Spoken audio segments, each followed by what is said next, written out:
Sunod-sunod ang dating ng mga pasero ngayong Sabado ng hapon sa PITX dahil marami na ang balik trabaho at balik eskwela sa Lunes.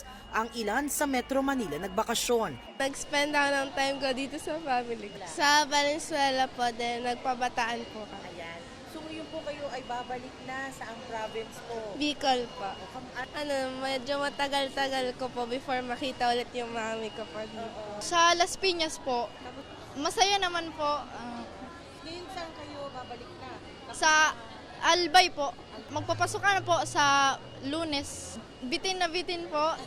Nagtungo naman sa kanyang kapatid sa Cavite ang ginang na ito kasama ang mga anak. Iba pa rin ang tawag doon, ang family bonding. Kayo po ay babalik na saan, ma'am? Tuguegarao City po. Kasi doon po nag-aaral yung mga anak ko. Todo higpit ang seguridad sa terminal. Bawat bagahe, ini-inspeksyon pati ng mga K9 unit. Ngayong araw, ilang ipinagbabawal na gamit ang nakumpiska mula sa mga pasahero. Sa tala ng PITX, umabot sa mahigit 2.8 milyong pasahero ang pumasok sa terminal mula December 19, 2025 hanggang January 2, 2026.